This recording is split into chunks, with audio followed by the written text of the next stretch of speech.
জয় মা। গুরুশক্তি চ্যানেলের পক্ষ থেকে আপনাদেরকে স্বাগতম। তো আজ যে ভিডিওটি আমি দিতে চলেছি, এই ভিডিওটি হচ্ছে সর্বরোগ ঠিক করার জন্য।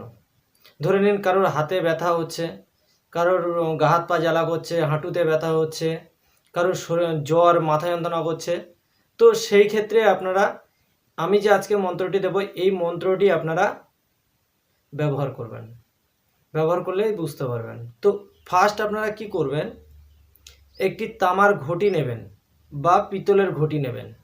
নেওয়ার পর ওই ঘটির মধ্যে আপনি গঙ্গা জল দেবেন।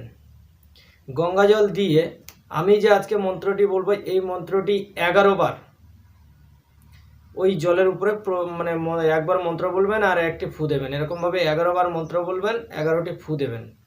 ঠিক আছে?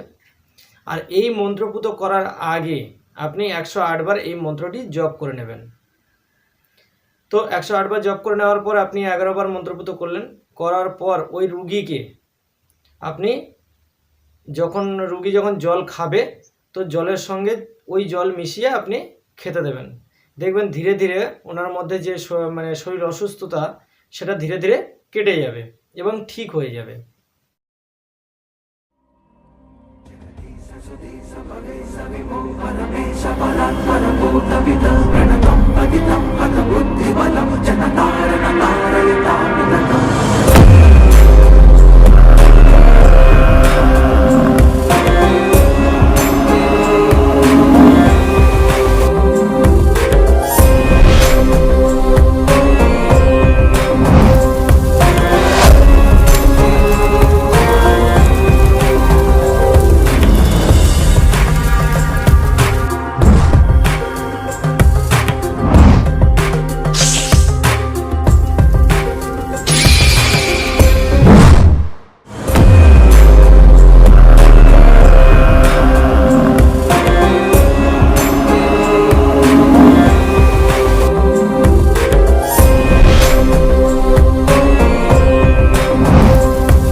ओम ह्रीं क्लीं कुट फट सर्वदेवान हर हर नाशाय नाशाय गौर गौर विजय विजय फट स्वाहा। তো এই মন্ত্রটি আপনারা যেভাবে বললাম ওরকমভাবে পাঠ করবেন এবং জপে নেবেন। জপে নেওয়ার পর আপনারা ওইরকমভাবে কাজ করবেন। করার পর দেখবেন 7 থেকে 11 দিনের মধ্যে রোগী ধীরে ধীরে সুস্থ হতে থাকবে।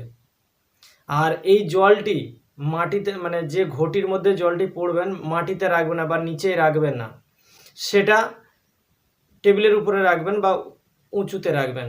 আর যখন জল খাবেন, তো এই জলটা ওর সঙ্গে মিশিয়ে খাবেন। আর স্নান করার সময় ওই জলটা মিশিয়ে স্নান করবেন।